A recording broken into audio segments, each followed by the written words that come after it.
welcome everybody to the 17th online mystery chocolate tasting. I think you probably all know me, but I am Jennifer Earle, and this is what I do now. So I run chocolate tours and ice cream tours and sweet treats tours, and have been doing since 2005, and since 2020 online mystery chocolate tastings, and some exciting things to come in 2022, I think. And this is as I said, the 17th, and at the moment I have planned just 2 more in January and in February, which is the vegan one and then TBC, but it'll be great. And this format, we've gone back to what some of the early chocolate tastings were, where you've got a mixed selection of chocolatiers in the box. Well, chocolates made by chocolatiers. And that means that some of them are on the call or will be on the call, not all of them. And so for the most part, you'll be hearing me and Terri chat. So I'll introduce Terri properly in a minute. I totally forgot to ask her how to say her surname properly. So that's why I called you, and then I forgot. I want to hear how you say it, because, you know, it's got many different pronunciations. Yeah, I should know. I mean, I've known you for like 10 years. I should know how to say your surname by now. But anyway, I'll introduce you properly and try and think about your surname while I prepare for that. But in the meantime, for everyone else, just to let you know a little bit about the format, we are going to get to tasting the chocolates very quickly, and there are 2 things inside your tasting pack apart from the chocolates that will be potentially useful for the tasting. One of them is your tasting sheet for you to write notes. What I'll encourage you to do is, especially if you're not having to share the chocolates with somebody, is to write what you think about the chocolate. So obviously I want you to write in the chat and share your thoughts there too, but write some of what you're tasting, because if you got the email I sent about an hour ago, I encouraged you to all eat some chocolate before you started, not these particular chocolates, but some other chocolate you have in your home, because the more chocolate that we eat, the better we get at tasting, up to a point where we get worse.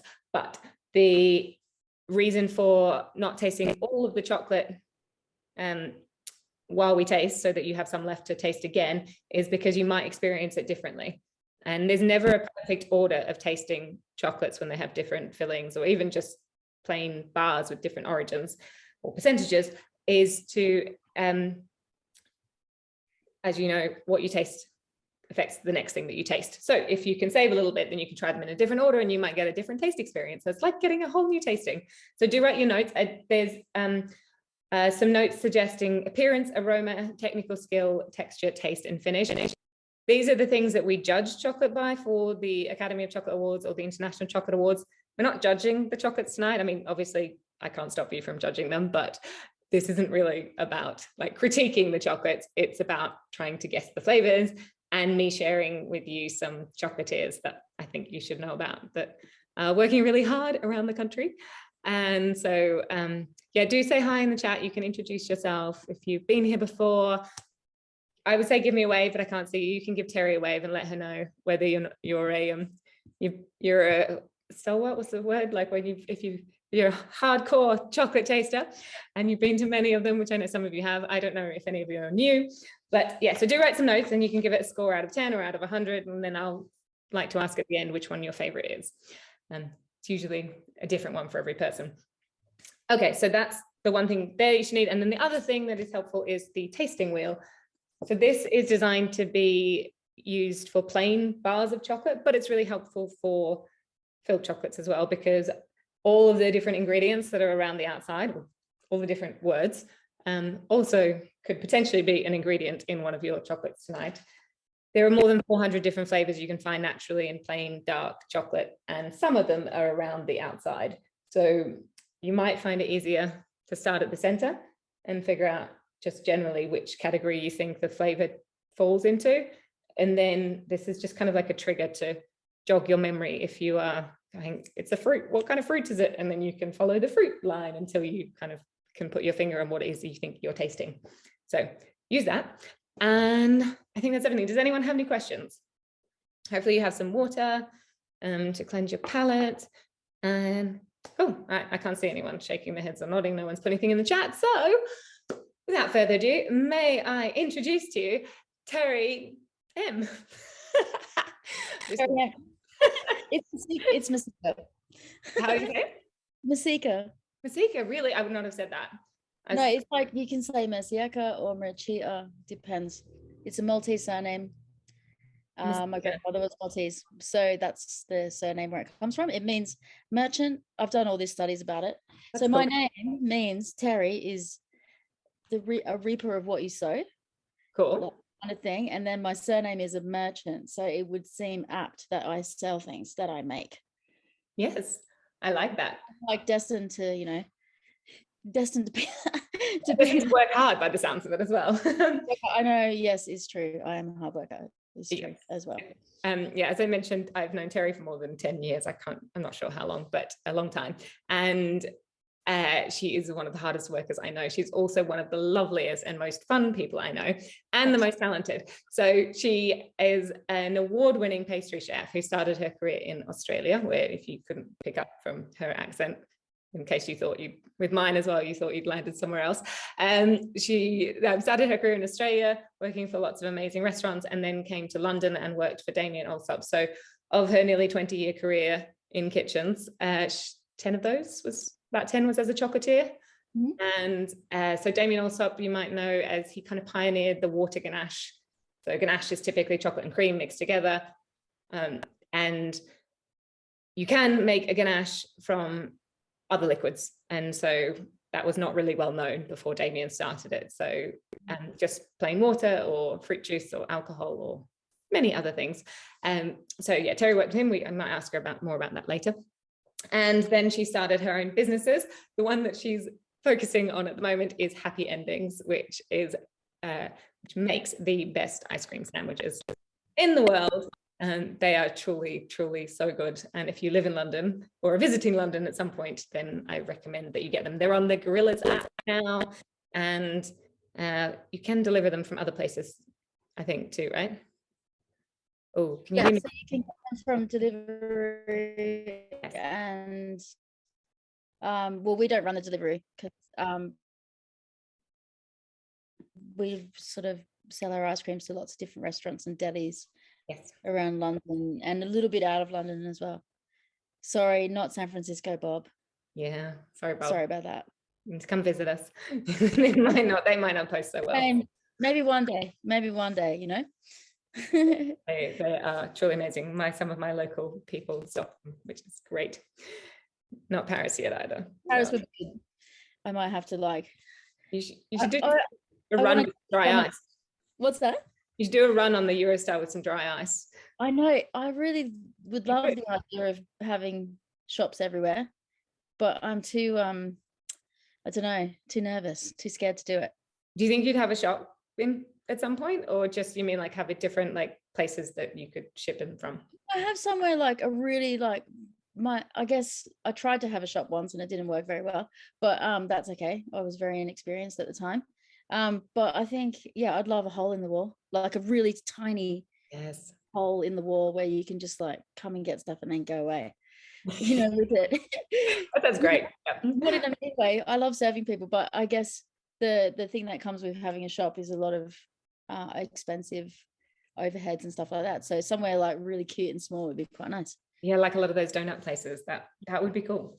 Because you don't have to pay so much on design and space and so on. Cool.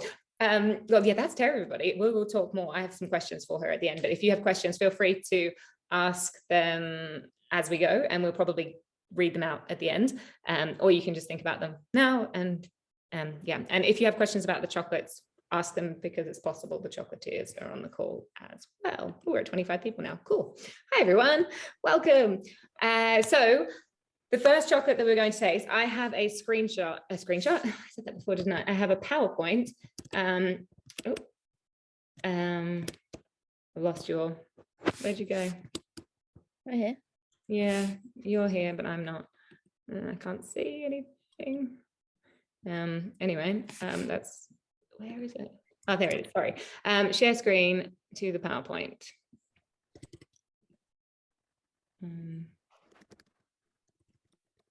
Oh boy, sorry guys, this is first time I've tried to share a screen. Allow Zoom. I've got to open system preferences. That would be great. Okay, so the one we're going to say, so we'll get to the screen, but just to remind everyone that there are the sheet of paper that's sent out, which has the allergens at the top, does not include gelatin. So if you didn't get the message, the first chocolate we're going to taste has gelatin in it. So just beware of that. And actually none of the chocolates have gluten in them. So sorry for the confusion. So that's just me being dyslexic, perhaps. Gluten, gelatin. I thought there's gluten, didn't know there's gelatin. Right, so the red dome, I think that should be clear. I think you only have one red dome in the pack. So if you want to go ahead, if you have a knife, I really recommend cutting it so you can properly see the inside of this one. Because, all right, I forgot to get a knife. I'm going to get one second. Yeah, go get a knife, and I'm going to see if I can open system preferences. Joy. Oh, newspaper. Yes, that's really cool. Okay, so as you start tasting, the red dome is the one that has gelatin, and the substitute one that you got, Joanna, is also kind of a red dome. It's just a bit more orangey, but it doesn't have gelatin in it. Everybody else has a much more red dome, but it's kind of orangey red. This one. Your light's so terrible, but yes, I think so. If it does, I think there's three tall domes. One's like black and yellow, and yeah. So we can cut this in half, Jen? Yeah, I recommend cutting in half because it's really cool to see it. So I can hold it up. Oh, I could hold it up, except this one's been open for a while. Thanks, Terry. Can you see that? I'm guessing. Can I say what I guess it is before I try it? Yeah, do. Looks like peanut butter and jelly, no? Well, now taste it. Always smell it first, guys, as well. I should have said that before, because sometimes, like most of what we taste is connected to our sense of smell, and the smell that we get orthonasally through our nose, like outside of our head, versus retronasally from the passage that's the back of our mouth, is different. And so, yeah, it can sometimes be more astute to smell first outside of your nose. But yeah, I'm going to join you in tasting it. So we've got cherry soda, black forest, cherry cheesecake. I'm not going to say yes or no yet, but in the meantime, why haven't my system preferences opened?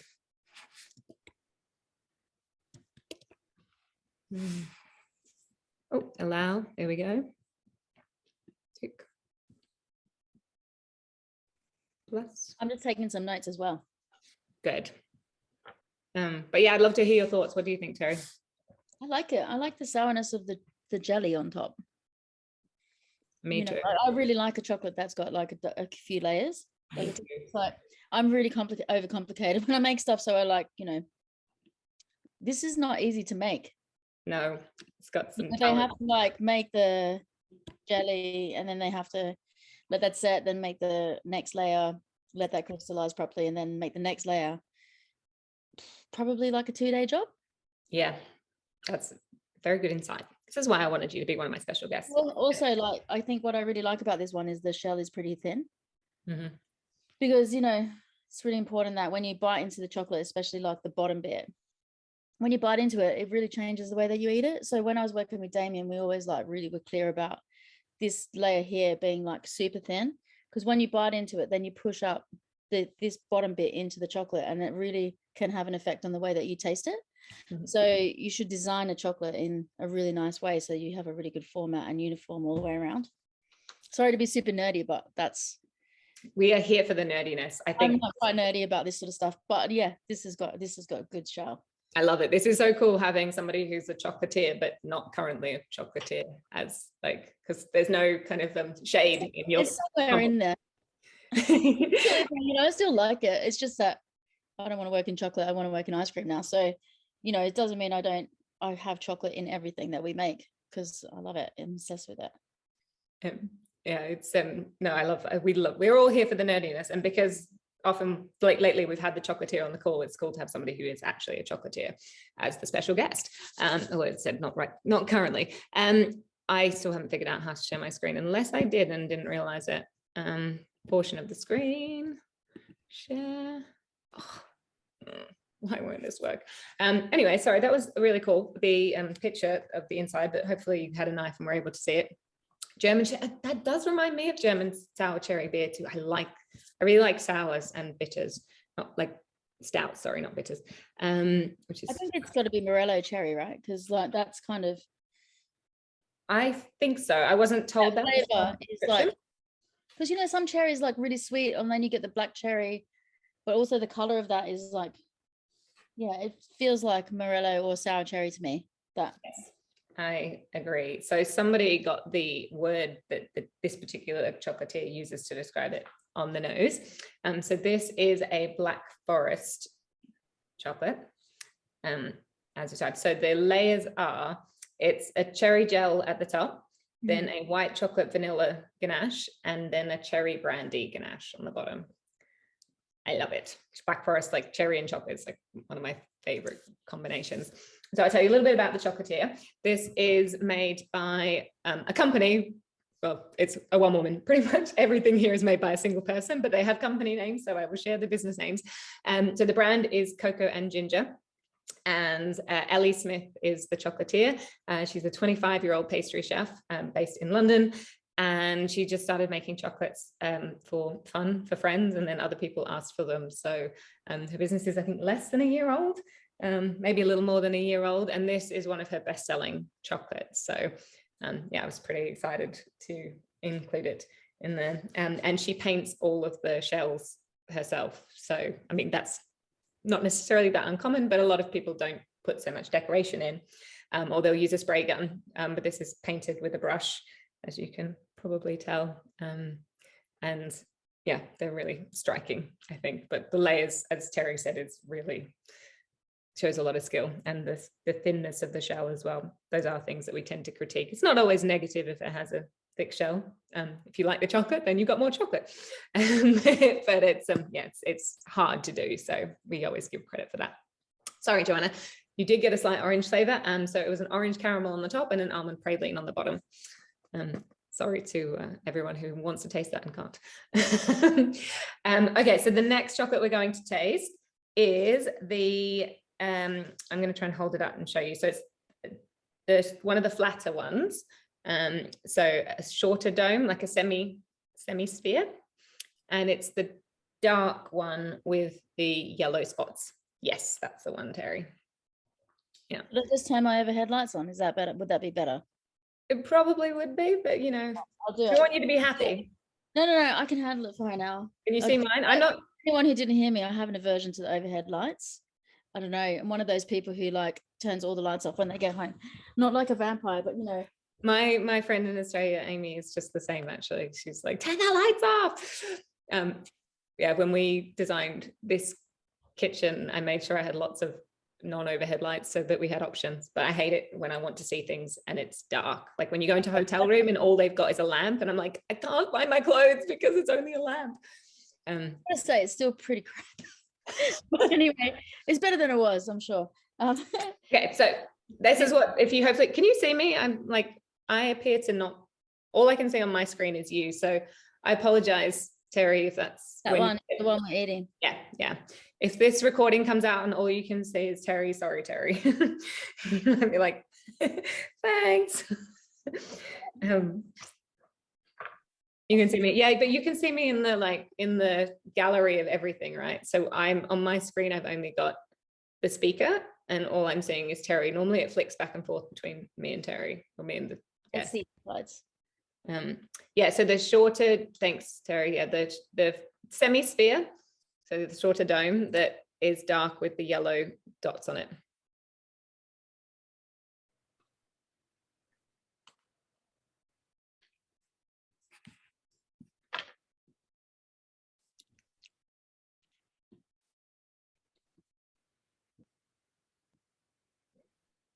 Just looking to see if the chocolatier is on the call. Unless she's come under an alias, she's not. I don't think Ellie's on the call either. I really want to show you their pictures and their brands. I will keep trying to figure out how to give permission under system preferences. It is there. I've ticked it.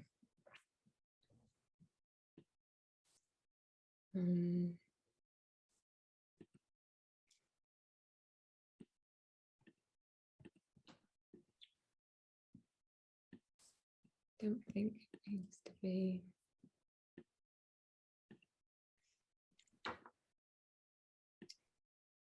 I really can't put my finger on that. Yeah.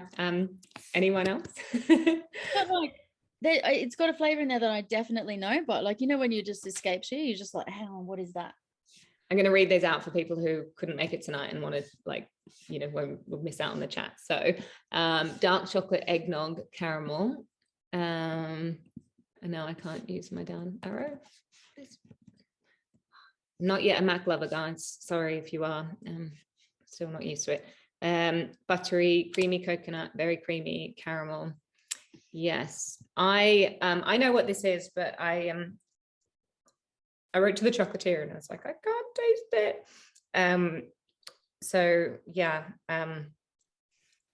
it's very subtle. Hi Natasha. Hi baby. This is yeah, it tastes to me like a yogurt mousse. That is a really good, like a what do they call the petit What the like the little like fromage frais, the things you give to kids that are like tiny. Petit fleur, is that what they were called? That doesn't sound like what I'm thinking, but the little tiny yogurty things. Suisse, maybe. Okay, petit fleur, right? You guys know what I'm talking about. That little cheesy yogurt thing that had like just the faint hint of like fruit to it. So I will tell you because wait, is it not cocoa pulp? It's not that, is it? Cocoa Pops. No, cocoa pulp. You know, like the actual flesh of the cocoa. Oh, that would be cool. No, it's not. That is it. Damn it. That would be really cool. I can't pick it. Sorry. The other one still I'm still tasting the other one. Yeah, and I think that's the other thing as well, because when you have something that's quite intense, then the next one, if it's more subtle, can be hard to pick up on, which is why I said to try not to eat the whole thing and go back and taste it and see if you can pick it up. But also I didn't want this one to be first, because if the first chocolate that you taste, you often can't get any flavor from it either, unless it's quite intense. So it's like a balancing act. But this flavor is blackberry cheesecake. So yeah, it's I think that's what I mean about like the slight fruitiness that you get to the kids yogurt. Oh yeah, okay, I see what you mean. The little petit, if that's what they are, the petit fleur, the little cheesy yogurt things, it has that kind of cheesy tang to it, rather than for me like a cheesecake is what I was expecting when I read the description. So this one was an additional chocolate, which the chocolatier kindly sent this one and a second chocolate, because the sixth chocolatier wasn't able to make them at the last minute. This has been fun. I don't think I'll be ever doing a tasting at the beginning of December again. What time of year? Yeah, I know. I felt awful. Like, please make me some. Yeah. It's like busy, and I feel like this year it's really hard to pick it, because last year was so weird, and then, you know, we're all expecting to have like a Christmas, and then it was dangled on a carrot and all that, then it got cancelled and all that sort of stuff. So this year what I found working is that, and I don't know if everyone else has felt like this, but we got absolutely slammed from the beginning of November, and it hasn't stopped, which is amazing, obviously, for business. But it's definitely like a bit of a longer Christmas period than what I would have expected. Normally we would expect to like pick up like right at the beginning of December, but it's been sort of already 4 weeks. And I feel like that kind of, I think everyone's like kind of making up for last year. Yes. And maybe also worried that Boris is going to cancel Christmas again. So we're all like, you know, getting there quick before it all goes away. So I don't know. Does anyone agree with that? Yeah, I know from talking to other chocolatiers, I don't know how many chocolatiers are on the call, but that lots of people said that they were getting Christmas sales. And I mean, like a journalist group as well. And they were saying, like with other small business owners, and they were saying that they were people getting Christmas orders in September, like well exceeding what they would normally expect. So yeah, I'm not really selling things that go beyond Christmas. So the feeling of this chocolate, can I talk about this? Oh, which one? The second one? Yeah, go. So I just like, because I was talking about the shell of the other one, I want to show what's happened here. Can you see like how it's gone like that underneath? Yeah. So when the chocolatier has piped in the chocolate, It's not gone flat. Mhm. So the mix is maybe a little bit too cold. So when they're piped it in, like usually what you want to try and do is like get it to be like really flat, and then you get like you don't get that like edge on the side. My thing about chocolate, when I was making chocolates, and this is just to explain a little bit about my way of cooking and what I'm really into, is I'm a neat freak, not in cleanliness. Like I'm tidy, if I would explain that as like my personal cleaning style. Yeah, But I'm clean but not tidy. I get you. when it comes to food, like after working with like people like Damien and some pastry chefs, like it's about precision, but it's also one of those things of like I'm like a real technician. Like I'm creative, but I also love the technicalities of stuff. So I want to understand always how to do things in a really neat and tidy way, but also to get the best eating experience. So if you've had our ice cream sandwiches, you'll see they're very neat. They're not like perfect. I don't want to create perfect food because I don't think that exists, but like they are like really neat and tidy. You see clear definition of lines. So that's in chocolate. My thing, what I was absolutely passionate about was making the shells. And like, that was what I was doing every day. So when I was working with Damien, I was making like, I don't know, like 2,000-3,000 chocolates a day. Wow. In the shells. So you get really fastidious about it. You get like really like, some mini competitions with yourself. So that's why, like all the different variances of like what you can see when you open a chocolate, what's happening and what's maybe happened. Yeah. So just for a bit of insight, That's so interesting, and exactly describes why I could never be a chocolatier. It is a particularly like it's not an easy job, like it's beautiful and like and everything like that. It's a little messy, but it's also, there's a lot of science that goes into it. It's not just melt chocolate, stick it in a mold. Yes. There's a lot of like crystallization and all those kind of things that you do need to understand, and how to fix what's happening if it's got stripes, what happens if it's a bit wet still, like all those things you kind of learn by doing, but also reading. So it's like there's a lot of like background info that you kind of want to understand when you're making chocolates. It's not easy, so total respect to everyone who does it for a living. Yes. And that kind of makes sense when I now explain to you who the chocolatier for that one is. She is completely self-taught. And so like most of the chocolatiers, in fact, all of the other chocolatiers that have provided chocolates to the box are all pastry chef background. But Jade, who made this one, is a baker, a self-taught baker and self-taught chocolate maker. And I think, like you say, when you haven't been under the guidance of somebody who explains those things to you, it's just like it's like all those micro adjustments. And when you are working with very expensive ingredients, you're like, that is good enough, because you can't make it again. It's so expensive. I mean, depending on what chocolate you're using, you've got a range of like £6 a kilo up to 40. Yes. So like it really depends on what your business model is and what your ethos is as a business, like as a chocolatier, like what you want to make. Are you making your own bean to bar? There's like a lot of factors that come into all of the things. But yes, can I tell you this really shit story that happened to me when I was working with Damien? It was on my first week, and I just come from Australia, so it's probably a bit jet lagged, and I have made this full trolley of like 27 layers of truffles, little tiny baby truffles. And I was really trying to impress him, and I knocked over the trolley with about, I don't know, 7,000 chocolates. Oh God, even reliving it makes me feel a bit sick. But I knocked all off the thing. They just all went, and there was just like balls and balls of chocolate all over the floor. And I just remember thinking, just fucking sack me now. Just sack me now. I'm going back to Australia. This is awful. It was a lot. And, I probably just wasted maybe 200 or 300 pounds worth of chocolate. And all my time and all of, so like when you're making chocolates, like, I guess the most amazing thing about chocolate is this is the kind of space that you've got to please somebody, right? This is it. It's not very much time. Someone's giving you all their attention for that, like 5 seconds. you just shove it in your mouth and eat it, and hopefully appreciate it. But it takes 2 or 3 days to do that one thing. So when people like are talking about price point and all that sort of stuff, yes, there's so many factors that come into it. Like, it is a really like a technical job, and also there is so much like passion that goes into like creating the flavors. And then you've got the whole journey of the whole cocoa train, like from the start, who's grown it, that process of fermentation, all the way to the end person. Like, you're talking about many lives that have been touched by this particular one thing, and this is what you get. That.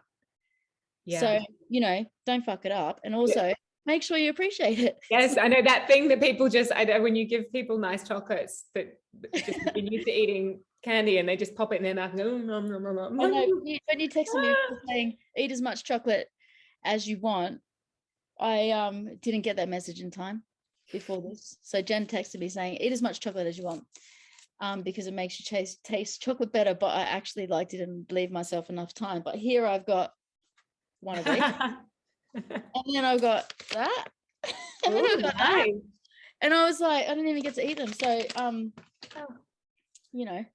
love chocolate.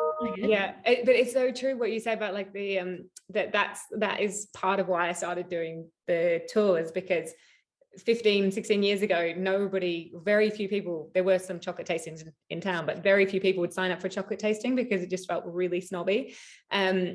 I mean, the world's changed a lot in terms of food, but like I wanted to run the tours in hoping I could do a fun thing around London that like surreptitiously help people to realize why good chocolate is more expensive and why it's worth spending the money on. Like, it tastes better, and just like the good stuff has a lot of labor involved as well. And I think that's the ethos that we have it like with Happy Endings, and all the work I've been doing for the last sort of 15 years is really focused around the grower, because like whilst I don't make chocolate for a living, I do use excellent ingredients, and the purpose is that we use original beans in the work that we do, because they, in my opinion, are one of the most ethical companies that they walk their talk. They're definitely doing stuff for the environment and also the people growing cocoa. So like, it's really important for me as a business to be like making sure I spend my money wisely. Like, I could not do that and make more money, but I'm not a money focused person, so I'm more interested in the person who does the hardest job, gets paid the least, right? The hardest job. Growing the cocoa is the hardest job. Our job is melting fucking chocolate and sticking it in a mold. It's not hard. It's technical. It's not hard. That person has the hardest job. They get paid the least. I think that people forget about that. And, and as a business, like, I don't support certain companies because I know that they don't care about that. yes. So my point is that we've got to think about where we're spending our money, especially when it comes to commodity ingredients like coffee, tea, chocolate, sugar, especially sugar. All of these kind of things make a real difference in how you think about food, and the whole supply chain gets difference, not just the end person. Do you know what does that make sense? Like, yes, it's so important. The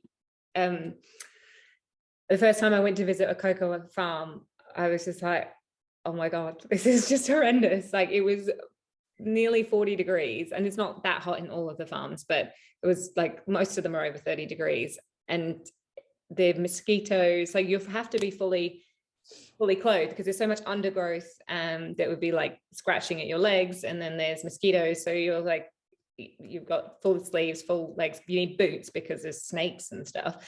Well, not again, maybe not in every cocoa plantation. And then it's so hot, and it's really just like you need a lot of strength and there's a lot of repetition, and you have to work fast and be accurate in order to get the kind of rate of cutting to be getting paid enough to feed your family. Like, which is why I also love Original Beans and other companies that and I do understand why some chocolatiers like use cheaper chocolate, because it's hard to, when you start, and it's difficult because like you've got to make an economic decision, right? Like, you've got to make an economic decision for your business and what you can afford at the time. But also there's like a real argument for like starting as you mean to go on.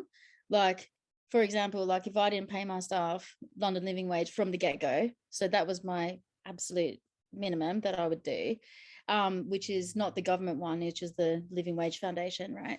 So that's for a small business like mine with like not much income. That's a massive risk to take, right? Because you end up spending all your money on labor. But now my business is doing way better and we've got way more staff and we've already set that minimum. So we can't go backwards now, and we wouldn't, because that would just be about me wanting to profit more. Like, that's not the point. But those guys who work in my kitchen, I know that they can afford to live here. I know that when they go home at the end of their month of working, that they've got enough money, right? So, and I think like you just got to start as you mean to go on. You have to take the hit on it. If that's your ethics, you've got to go there. You just have to do it. Make the commitment, do it, because if you don't make it from the beginning, you're not going back. There's no way people will go backwards. How can you go from a small business with one employee paying London living wage or paying minimum wage to having 10 to 15 employees and then boost up to London living wage? There's no way people are going to do that. Yeah, you're right, because it feels so much more painful when like you're multiplying that difference by 10. Yeah. So it's just chocolate and ingredients. Just use good stuff. Yeah, and like figure out your pricing accordingly. Like, I mean, I'm really fixed on that. I'm absolutely fixed on where you spend your money. Yeah, I would say as a caveat that the big companies do a very good job of greenwashing, so we call it. And so I can see why if you're new to the industry, you may not realize the difference. It takes very educating you. So yeah, it takes a bit of digging. I know I'm really like annoying about this. Sorry. I love it. Love it. Let's taste the third chocolate, and then we can talk some more. Because I'm conscious if you guys didn't eat some chocolate before this, you might be hanging for the next one. So the next one we're going to try is another tall dome, the black and yellow, or like I think it's blackish. Yes. Yeah. There's only 2 tall domes left, and one looks like a reindeer. It's not that one.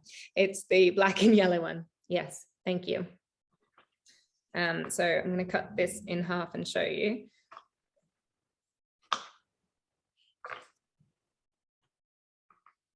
Oh, this is lovely.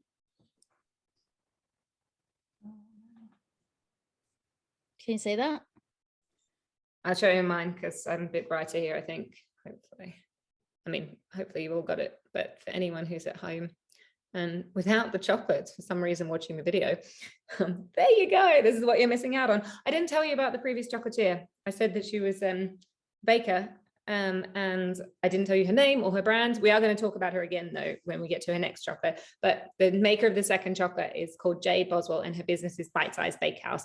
And the chocolate that she uses is a B Corp. So when we talk about ethics, B Corp is a really amazing organization that is committed to the making sure everything's sustainable with the people and the planet, you balance purpose and profit. So exactly like what Terri was just talking about. Jade is really committed to making sure that all of the packaging and every process that she can is as sustainable as possible. So she uses lots of small suppliers, and her packaging, every bit of her packaging is all compostable or recyclable. So unfortunately, you guys got sent the plastic inserts, but hers are the kind of paper slotting ones, which is the same ones that Chococo uses, which is, they don't, chocolates don't last as long in the paper because it starts to take on the flavor, but it's much better for the environment. So I love this one. Right. Oh, clementine, pear marmalade. It's definitely some sort of marmalade, and I'm trying to detect which spices are in there in the bottom bit. Did you do anything with the marmalade I gave you last year? I ate it. Yeah, that's good. I just thought you might have like put it in an ice cream or something, you know. I just ate it all. That's good. Oh, good. Is that what it was for? To eat it all? It's definitely for eating. Ellie, did you tell me Ellie likes marmalade? Mm-hmm. Yeah. I hope it passed muster.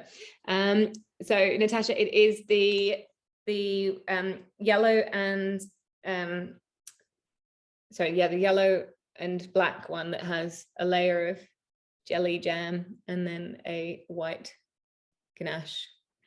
Okay, allspice. That tastes like Lebkuchen. You agree? You've got that spice. No, someone was saying Lebkuchen, and it does have that kind of spice profile, I think. Yes. Gingerbread also, like same, just the German version of gingerbread, right? So we're here with chai. Okay, we've got pear and allspice, gingerbread. Oh man, why does this arrows not work very well? Chai, turmeric, golden milk, clove, pear marmalade, yuzu, mulled wine with the spicing, clementine, allspice, star anise, lebkuchen, mandarin, akura lebkuchen, and lots of lebkuchen. You guys are good. So it is clementine. Ooh, boom, who got that? A couple of people. Mandarin. Did you say mandarin or clementine? Yeah, I'm pretty sure it's clementine rather than mandarin. I think it was Joe and Colin, and then Kat said mandarin. I'm pretty sure it's clementine rather than mandarin, but let me double check. Got my notes here. I have to have notes for those people. It's clementine. Clementine pâte de fruits. And then the base is gingerbread, but the same spicing, which I think is for lebkuchen. So you guys are very good. There is clove, nutmeg, cinnamon, and ginger. And so that's the white chocolate ganache on the bottom layer. Did we like it? I like that a lot. Mm. It's got, what I like about it is the pâte frit's got a really nice texture, because that's not an easy achievement, because pâte frit can be quite like really, really sticky. So yeah, I think it's really good. It's hard to get that into chocolate because they would have had to puree that up and put it in. Yeah, it's really, I love that it's quite fluid, like not too chewy or anything. And interestingly, say it's not a marmalade in the sense there's no actual sort of peel in it. But yeah, I really like the spicing in that one, the balance. So that is made by Louis Beckett. So his business is Chocolat with an X by Louis Beckett, and he brings out usually 4 flavors a month for his box. So he is also, as I mentioned, all the others. London based? Pardon? Is London based? Cambridge, I think. Yeah, I think Cambridge. But he's worked in London before. He used to work for Alan Williams at the Westbury. And he also worked for the catering arm of the Ivy group. So Annabelle's, and I think it's the Richard Caring that owns all of that. So he worked at Annabelle's and other like private dining things. And so before he went to Australia, his last role was as a head pastry chef. And then he spent a year in Australia. And then came back just as all the restaurants were closing because of the pandemic. So yeah, didn't get a furlough, I don't think. So he just decided to start his business, which he'd been thinking about for a while, but then got the nudge from the universe. Sorry to see you go, Thane. Thanks for joining. It does taste a bit like spiced apricot jam. Okay, so that is Louis. And that was clementine and gingerbread. Now we've still got 3 more to go, and I'm conscious now that it's 15 minutes till 9. I'm gonna shut up and. No, we love the talking. We'll try and get through all the chocolates by 9, and then whoever wants to listen to us continue to chat, then you can hang out because I like chatting. So the next one I'm going to try is the truffle-y looking one. So the milk chocolate rolled truffle, yeah, the spherical type one. So I'm going to show you the inside of that.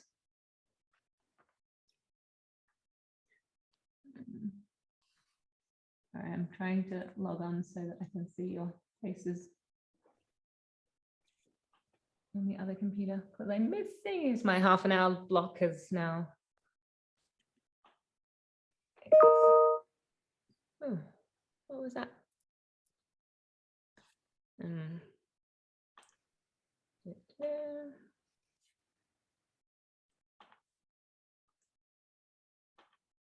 Okay, thoughts. Is this one's your favorite, Natasha? This one or the one you just had?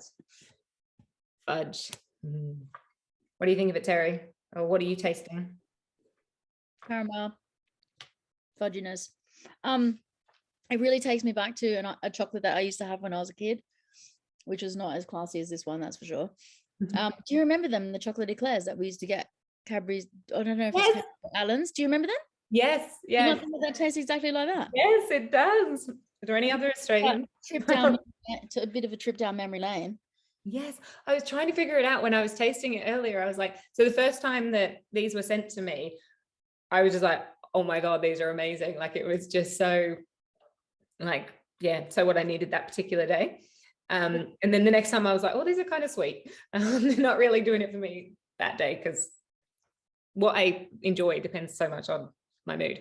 Some people don't want to have lots of sweet stuff, but Yeah, if that's going to be ticking a lot of sweet lovers, milk chocolate lovers buttons, that's for sure. yeah. I think what's really nice about it is texturally that's like super silky smooth. Mm-hmm. Like I really like the texture of that. Like it's so nice and creamy. That Yeah, was also it just took me back to being 5. So thanks, whoever made that. he's not on the call, unfortunately. But that texture, I was just like blown away by the texture when I first had it. So this is a caramel ganache, and it's made using caramel chocolate. So like the chocolate, the milk is caramelized in the chocolate already. So it's okay, that makes sense. yeah. So it's the super it's a very specific flavor. Yes, it's I think for me it's more like a vanilla kind of essence type. Like Is that a Valrhona? Is that the Valrhona blonde one that they used? No, it's the Calibo one. Oh, what do they have? Do they Calibo make one that is like caramel? They do a caramel milk. It's not the white caramelized. They do a caramel milk. Oh. When I was working on on the dessert collaboration with Casa Calavera, the Hakkasan Mexican arm, we went into their kitchen and they had the Calibo caramel, but we went with the Valrhona raspberry and the Valrhona dulce instead.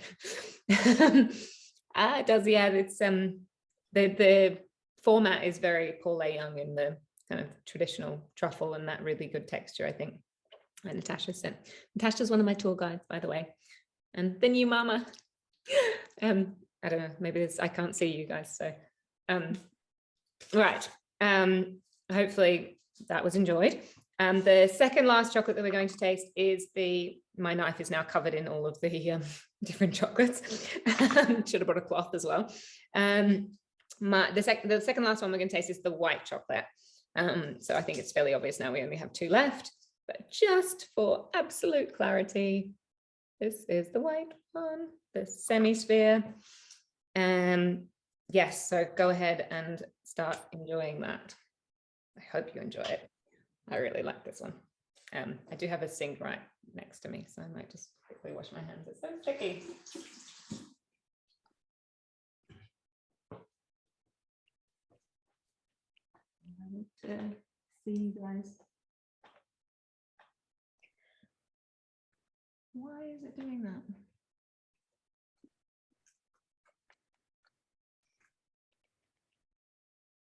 I'm going to get locked out again.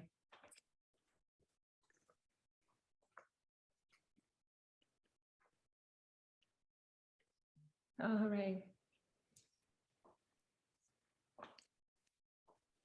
Am I missing any comments? Oh, lemon caramel, honey, another ginger, tastes like ginger nut biscuits to me. Tea. I'm going to join in. Got another knife, a clean one. So if anyone missed the filling, I'm very sorry that my PowerPoint that Anissa and I spent a long time on today, you don't get to see any of it. Honey peach caramel. Maybe you could send it around, Jen. Yeah. Maybe around so people can look at it. Yes. Seeing as I went to all the effort, I think I will. I can make it into a PDF as well. What do you think, Terri? Oh, it's the same kind of feeling. Like it really reminds me of like lemon honey drops or something like that in the middle. Yes. Do you know what I mean? Yes. That's yeah. For me, white chocolate always overpowers stuff. Like it depends on what you're having white chocolate with. So like I like it. I think the white chocolate for me is maybe a little sweet, but I do really like the filling. Like I think the filling's really lovely and the texture is really nice. I just don't want to finish on white chocolate. Sorry, whoever made that. But that's just my personal preference, right? Like no disrespect or shade. But I think the feeling, is like, is it like lemon honey? Is that what the flavor is? It is. Yeah, It's lemon puff sweets with honey. Inside. Joanna said that, and I feel like she's And honey. yes, I love the idea of having this one now. So obviously the clementine and gingerbread is quite Christmassy, and then this is just so winter, isn't it? Like the lemon honey cough sweets. So it's actually lemon honey and eucalyptus as a caramel, and I love that. It has got eucalyptus in it. Oh, because I was like, it reminds me of those little. Someone has like literally gone back to my childhood and picked all of the childhood things. Did you do that, Jen? Is that you? It was me, yeah. I just sat and did some little cycle. The COVID preventer. What it is, it's like getting your the immune booster. Yeah, that was totally. I was looking after you. I'll make sure none of you get the big C. Sorry, that's the cancer, isn't it? Sorry, the little C, COVID. The lockets, yes, lockets. Those little and they're a bit old and sticky. What are lockets? They're lemon cough sweets, basically.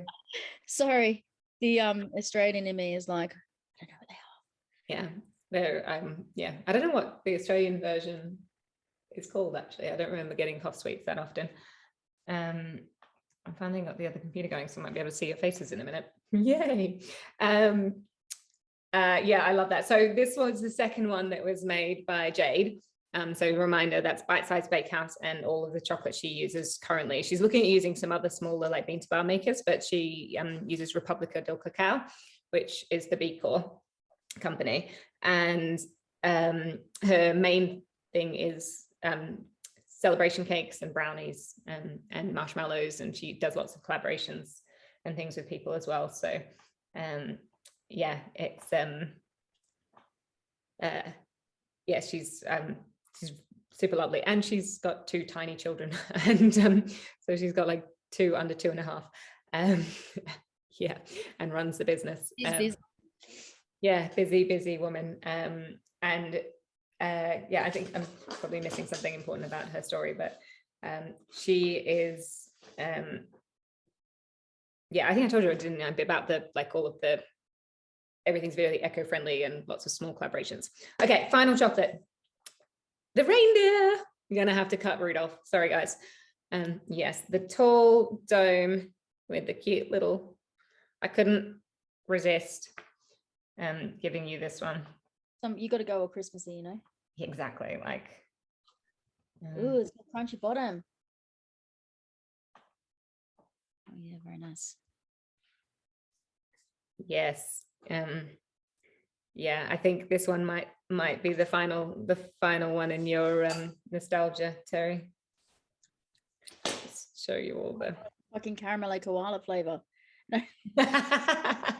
Yes. Oh my god, my when I was in like the early years of high school, my English teacher was trying to get everyone to read more, and every 5 books we read, we got a Freddo frog. He had no idea both how much I liked to read and how much I liked chocolate. I literally like almost made him broke with the amount of Freddo frogs that he had to give me. I could easily get through like 2 books a day. I mean, it helped that there was no like page minimum, but like I was reading, Babysitter's Club. They were like fairly lengthy books. Okay, tastes like toasted. So the white chocolate. Oh, I didn't tell you about the caramel ganache. I'm sorry. This is where not having my PDF has taken me off track. So I'm going to confuse you while you eat the last one. I'm going to tell you who made the milk chocolate truffle with the caramel chocolate. Is a lovely man called Tim Fisher, who started as a pastry chef in 1985.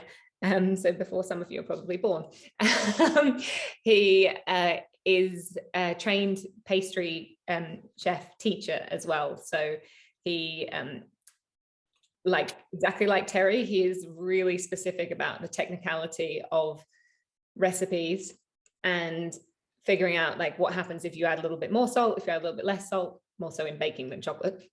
And then what happens if you like bake it a little bit longer.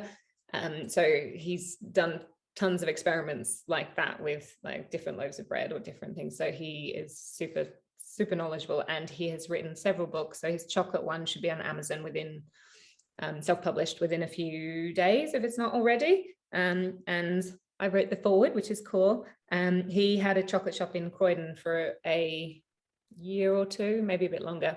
But now he teaches chocolate classes and pastry classes and other cooking classes. So he doesn't, the milk chocolate truffle made by Tim doesn't sell his chocolates anywhere. So you can join him for a chocolate making class, but you can't order any, sorry. Okay, so I'm going to go back and read what everybody has said. It tastes like toasted marshmallow, kind of burnt in a nice toasty way, burnt butter caramel and crispy rice in the ganache, fancy toffee crisp, caramel oat biscuit, yeah, fancy toffee crisp, pretzels in the base, but in a good way. The caramel is excellent. It's a really good caramel, isn't it? Yeah, that's excellent. It's got vanilla in there, caramel. Is it the recipe that you sent us?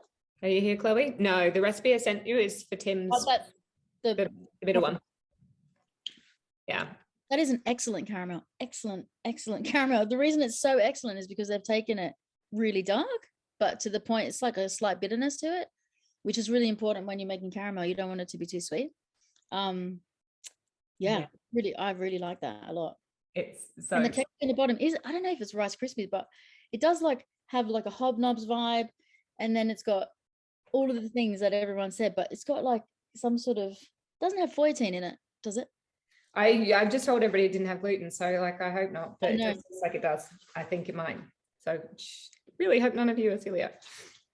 It's not even funny. I'm very sorry if anyone didn't want gluten. Is it got foytine in the base? Chloe, does it? It does have vanilla. So yeah, it has foytine in the base. Sorry. Should be in the notes. Hi, I have my camera off because I'm working and I didn't want to distract everybody. But yeah, thanks for turning it on. Did you make this? Did you make this chocolate? Yes, hi, that's me. Hi. You've done a smashing job on that. That's so good. That caramel is perfect. It's so good. Thank you. Nice. Lots of really nice things in it. That's just like you were saying, it's about the ingredients that I use for it. So really nice vanilla, really nice butter, Scottish sea salt. I'm from Scotland, so really nice Scottish salt. So yeah, excellent. What's the chocolate that you're using around the outside? I use Valrhona. Oh so yeah, no, which one? I don't know where that stands on your list, but I would say that would be my like. I would definitely use Valrhona. It's really chocolate. Yeah. They also paved the way for a lot of people to really like. I think basically what Valrhona has done is they kind of like everyone's over, like people are overpassing them because they kind of set the bar. Yeah. You know what I mean? Like they've set the bar. This is the bar. Don't go below it, basically. Yeah. Valrhona is so consistent, I think, in like not having off flavors, which sometimes smaller bean to bar makers. Is that the Java? Which one is I use like a blend. So I blend my chocolate on the outside shell to suit what's on the inside. Oh yeah. And then so I kind of milky, caramelly, but not too sweet one. I kind of veer away from white and really sweet chocolates. Yeah. So I'll always have a little bit of dark. I have a little bit of Ganache in it. It's really good. So yeah, guys, this is Chloe, everybody. No, I'm glad you joined. It's so cool. I was hoping you that the chocolatiers would actually turn on the cameras and say hi. And I love that we can see your kitchen and all the molds. It's Christmas, like you said. So it's like all close to my head here. I know. I'm so grateful to all of the chocolatiers for sending me things this month. I'm like, I should never have chosen today as a date, but I really appreciate it. It's better than the 23rd of December. Pardon? Better than the 23rd of December. Okay, well, last year it was the 27th, so I feel like you've just made it into the week where you can do stuff. That's what I thought, and they did manage, but like last year it was the 27th, and that felt really stressful, like getting everything out and shipped, and it's so cool seeing inside Chloe's kitchen. So Chloe, prior to the pandemic, was a pastry. I was actually Gleneagles chocolatier, so not many hotels have their own in-house chocolatier. She's a pastry chef, but when and I've now forgotten his name, but when the one of the chefs at Gleneagles tasted her petit four, he was like, "You need to make all the chocolate." So she's got a pretty awesome job there. But since the pandemic, she started her own company, and she sent me the Christmas selection and her main selection, or some of each of them, and every single one was outstanding. So it was quite hard to choose, but this was this was the one Chloe suggested, but it was also my favorite, and I basically chose the other chocolates around making sure that this one this one could be in the box and wouldn't have too many that were similar. What's the name of Chloe's business? Chocolatier. I'll type it. I should be typing all of them into the chat. That would be helpful. But I will send an email to you all. If you didn't get an email from me today, maybe go to your junk email and have a look, and then add me to your safe senders list, and then it should come through tomorrow. So yeah, I'll send a list of all the chocolates that we tried and links to the businesses, so you can buy some things from some of them and support them. So buy for yourself and the ones you really love, and then buy the other ones for other people so you can spread the love. Or buy them all. It's such a good. So that was a caramel and pecan praline. That's right, Chloe. Yes, I forget the actual name that you call it. I'm sorry. She gone back to work? Yeah, it's caramel. It's pecan pie. So caramel on the top with vanilla and Isle of Skye sea salt, and then a roasted pecan praline. So I roast my own nuts and caramelized sugar, roast it together to make a praline with fondue, milk chocolate, a bit of salt, and then some chopped pecans as well. So all the good stuff. I love it.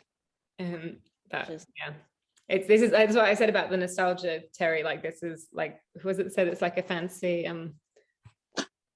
toffee crisp? Yeah, like for me it's like I don't know, it reminds me of a Twix, but it's really just the caramel. I mean, I haven't eaten Twix since I worked at McDonald's and was designing Twix McFlurries, which was a really good job.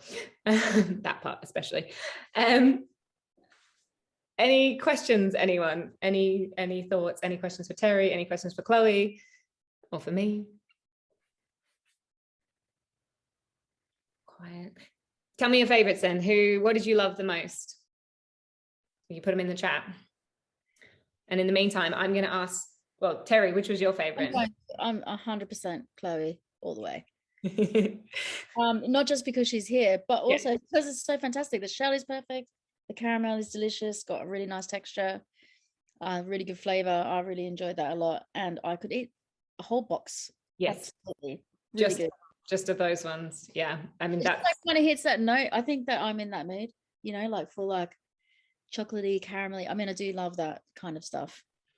I feel like that particular type of chocolate just hits that trifecta of like the texture and the salt and the like, not too dark, not too sweet. So it's kind of, it hits enough chocolate, you get enough chocolate from it without being too sweet, but then it's not too like grown up and too dark and intense. It's very fun. Also, I really, really like the marmalade, the clementine pastry. Like, I thought that was delicious. Really good texture too, like nice and clear and yummy. I could put that on toast. Yes. The Louis sent me some of his chocolates in the summer. The first batch were not good, and that was because it was too hot when they were sent. It's amazing that they still kind of looked quite good, but they didn't taste right. And I didn't tell anyone except him at the time. And then he sent me another batch, same chocolates, like, oh, this is what they're supposed to taste like. So yeah, guys, if you ever get chocolate in the summer, eat it quickly. But also, if it doesn't taste right, then don't judge the chocolatier. Because sometimes things are a nightmare. Out of our control. Pardon, Terry? So chocolate in the summer is a bit of a nightmare.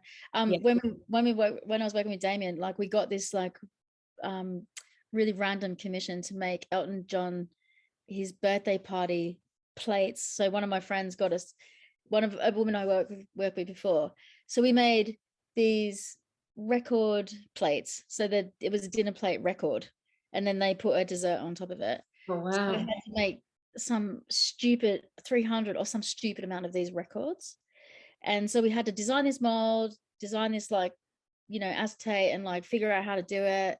And it happened to be August, hottest day, and so we had to work like overnight to do it, because otherwise we would have bloomed all the chocolates. I think, honestly, Elton John, I hope you appreciate that. You didn't get to meet him? I feel like that should have been. No, not at all. I mean, we were just the night elves, making these stupid chocolate records. The shit you do, man. Seriously, some of it's so dumb.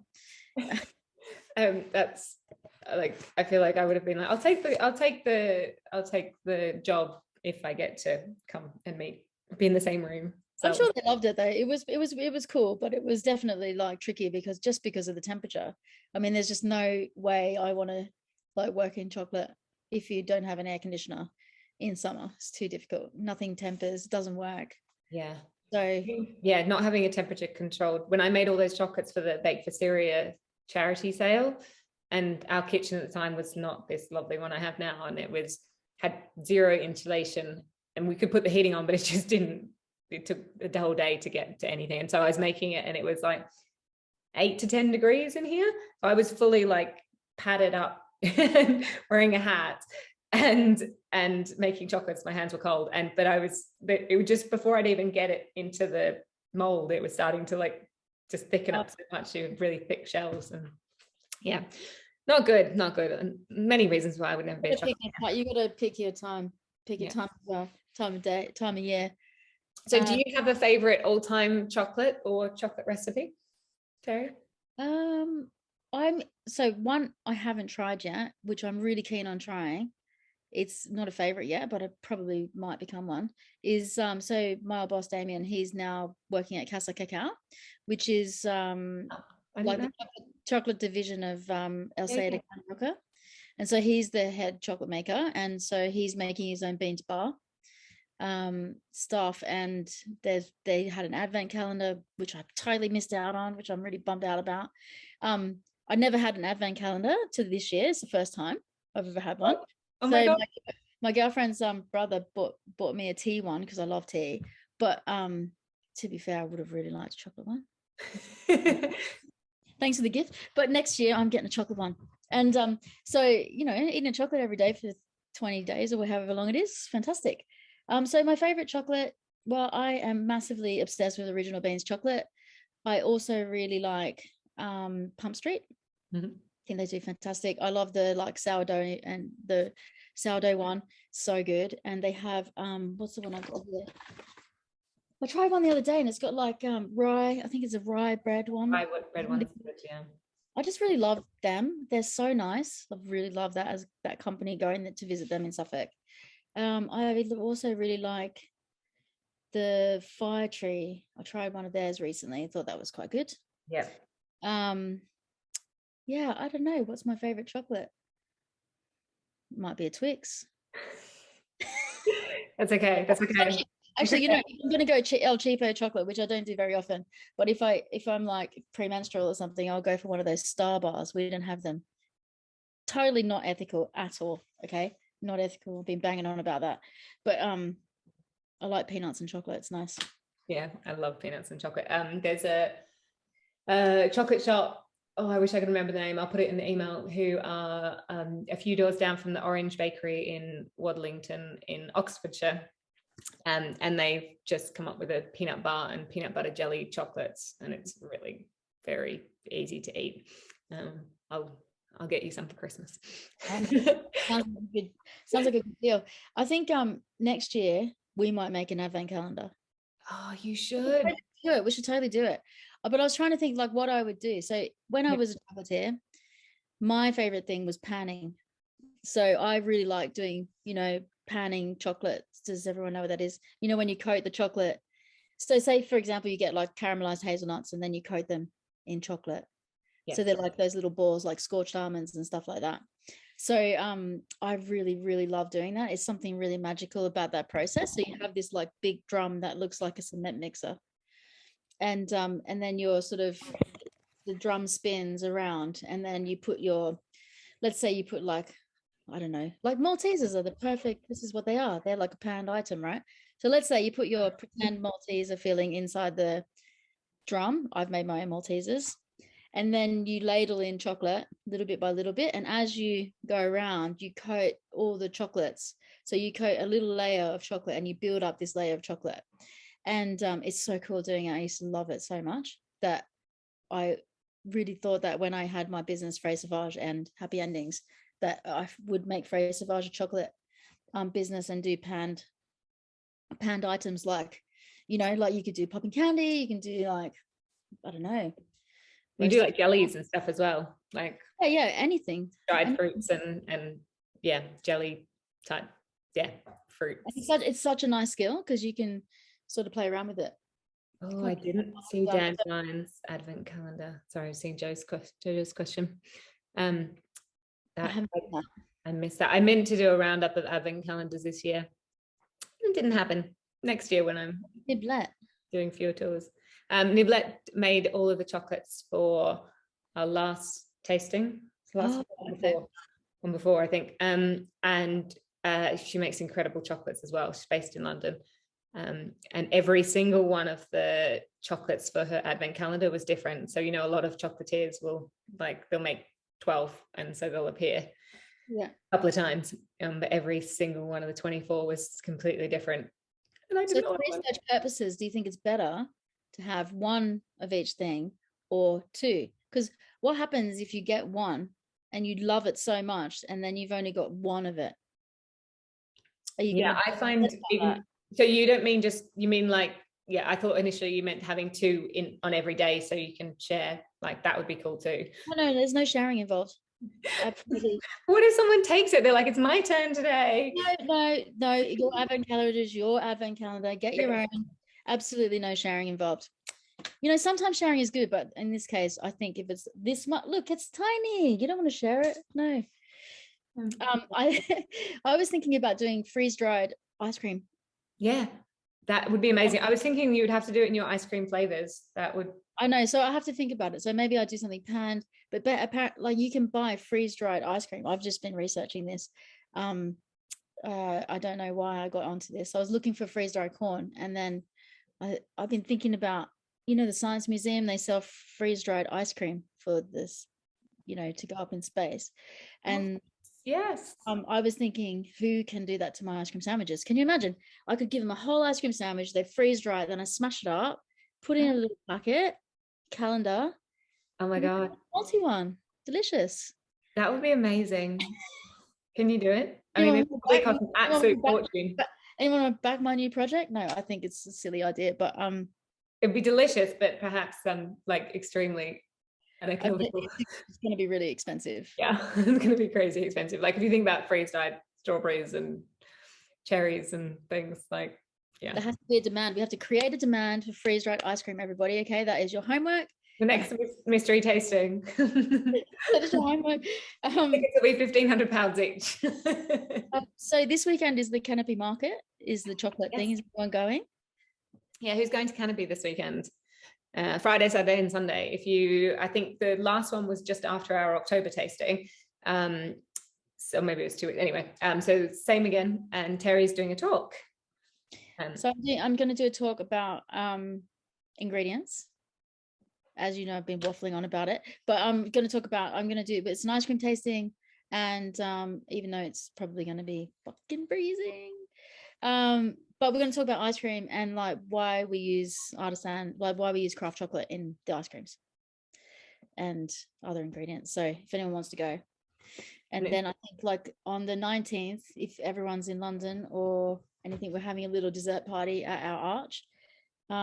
Every now and then we run this thing called Sunday School. It was the thing that saved us from going broke over COVID when we had lockdown. So we started opening our arches on a Sunday and inviting guest chefs to come and cook whatever they want, and then we sell it and eat it and be joyful at a distance.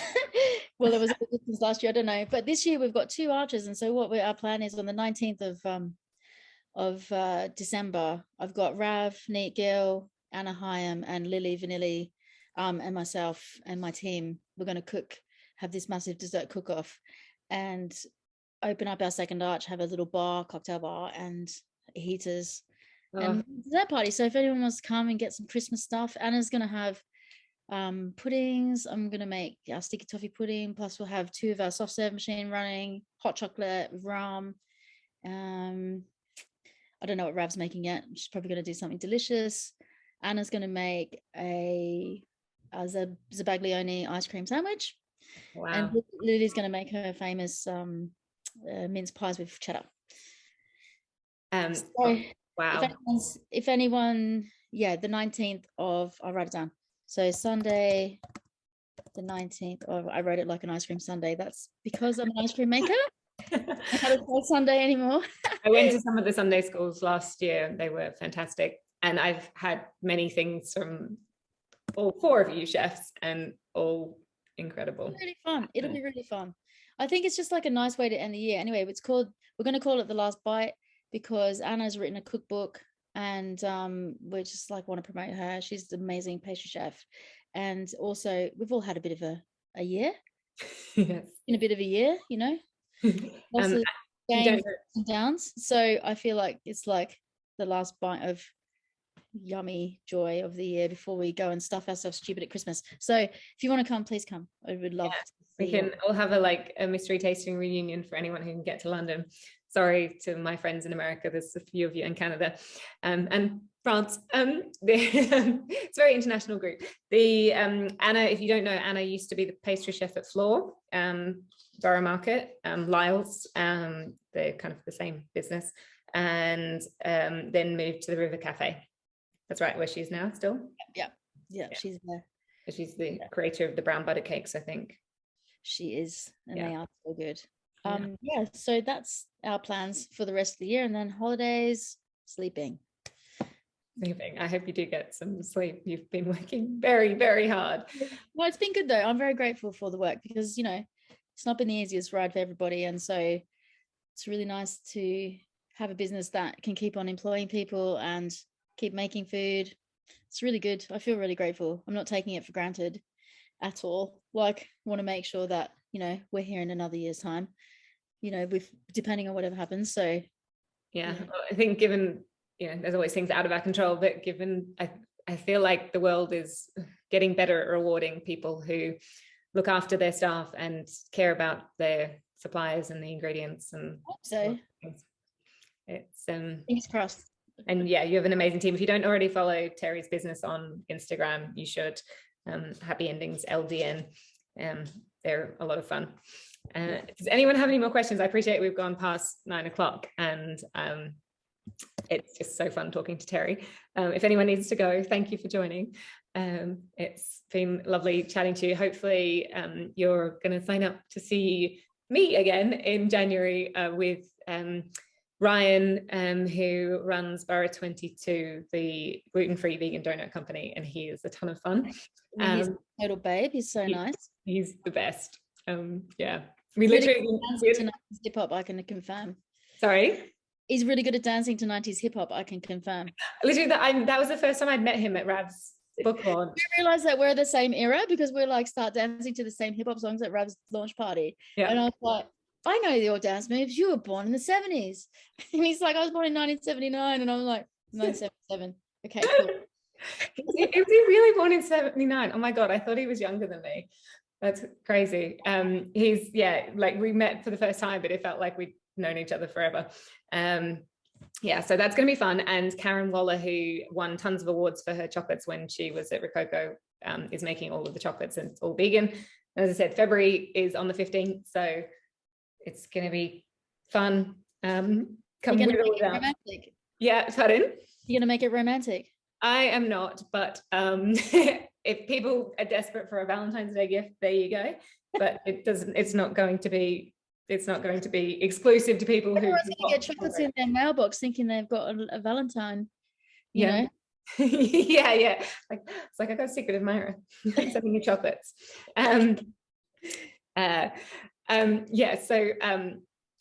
The gluten-free donut person is going to be the person joining me, and I'm not sure. I was thinking today that I might ask Ed. I've got a few other people on my list that have said yes to being a guest at some point, but I thought it might be nice to see if Ed was free for the February tasting. So Ed Kimber, who was my guest in the very first one in June 2020, I thought it might be nice to bookend the online tastings and have him come back. So if you like the idea, let me know. If you have other suggestions for people you'd like to have along, then I'm also open to that. I haven't asked Ed yet. I might just invite him along, like send him some chocolates, invite him, whether or not he's the special guest or not. Any questions? I can't remember if I was going to ask you any more, Terri. I think that was it. Covered it. Yeah. That was it.